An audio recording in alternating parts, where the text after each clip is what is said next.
So I could make this very easy and just say solar, everything that she just said. There you go. Sorry. No, Enjoy your lunch. it's wonderful because there are so many commonalities across, Yes. EV and battery storage and solar. So you will hear, hopefully that's a good thing, that you will hear a lot of the same things coming from us because we are all working together to try and help you navigate these emerging trends and technologies that are so important to the home of the future. I already had an opportunity to tell you a little bit about who Nomo is. I want to spend just a moment, though, to explain to you how we most typically work with partners because this is a model that may not be familiar to you, and it's one that's important for you to know is available.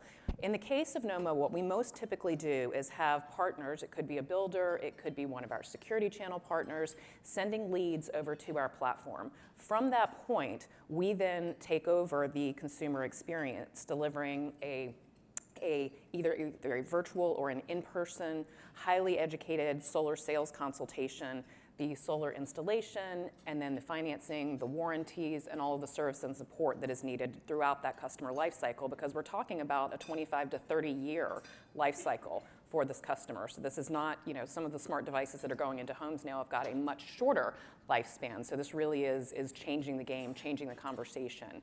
That said, we do have some sophisticated partners who have said, you know what, I've got a great sales organization. I want for them to be able to participate in this, and so we're going to handle the sales.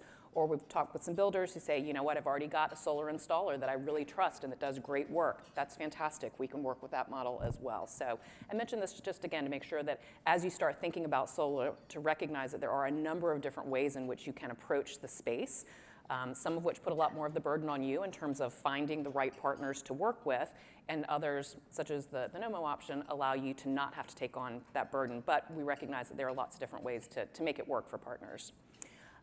Coverage is going to be important for you to think about as you start getting into these various spaces as well, because not all of your partners are necessarily going to be able to service all of the areas in which you are currently building. So this shows you a quick example of the Nomo coverage map. Important to note that some of the states that we currently do not work in right now, it's because it just doesn't yet make sense for the consumer. There are some states where, frankly, utility rates are still very, very low. And the last thing we want to do is to promote going into those homes and trying to sell a service like solar that's just not something that makes viable economic sense for the consumer. We're all moving to Indiana. Yeah, Yeah, exactly. we'll get there, but all right, so why solar? Based on some of the conversations that I've had over the last day and a half, I think everybody pretty much gets it. So I'm not going to belabor this point, but certainly rising energy costs, and that's going to continue to go on. As was previously mentioned, the tax rebates, the incentives that are available right now really do make this an attractive option for consumer, combined with the fact that the costs are starting to come down as well. So, solar panels were significantly more expensive if you go back even a couple of years ago. And, not surprisingly at all, as utilization of them starts to increase, then the prices are going to come down even more. And we'll see some more technological advances in the panels as well. So the solar solution, what does this look like for one of your customers? Now, this is an example from a real homeowner that was in California, so obviously a market where energy is very expensive, so this may not be reflective of what you would see in your individual markets, but the savings are very, very real for a customer, especially over a long period of time. So it really is an attractive option for consumers, particularly in the prime markets or sort of Sunbelt states. All right, so transitioning a little bit now to why security and smart home. Let's talk first about what the consumer gets out of this, because it really is very important. What the consumer gets is a singular platform, a singular app solution that allows them to have connected all of the mission-critical systems in their home, because security, mission-critical for most consumers, energy, mission-critical for consumers, lighting, critical for consumers. So being able to pull all of these things together in a singular experience really delivers significant value to the consumer, as opposed to having to have anywhere from 8 to 20 different apps controlling different things.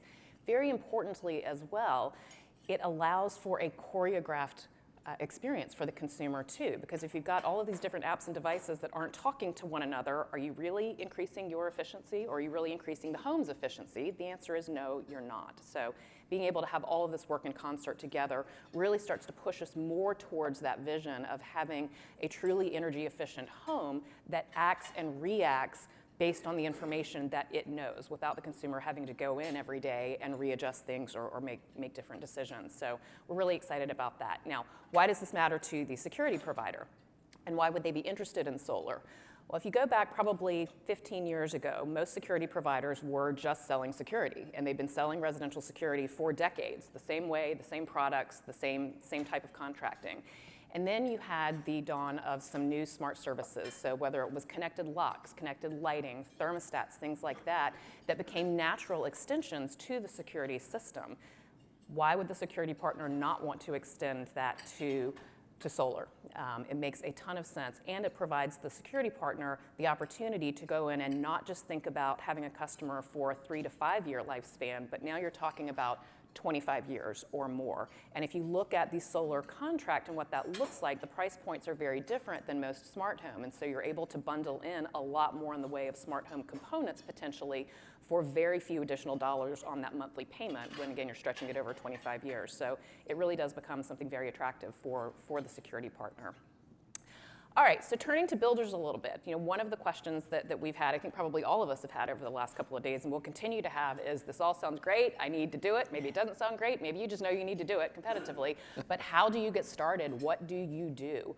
One of the things that we've been working on with a number of our partners is trying to develop a blueprint that we could be able to hand off to builders and say, what do you need to do to have your home energy efficient ready?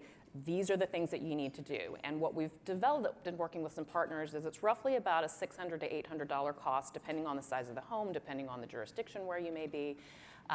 So it's not an insignificant cost. It's certainly something that needs to be considered, but we're also working together with partners to find some clever ways, I'd say, to be able to help you manage those upfront costs so that you can deliver a home that is ready to produce for a consumer.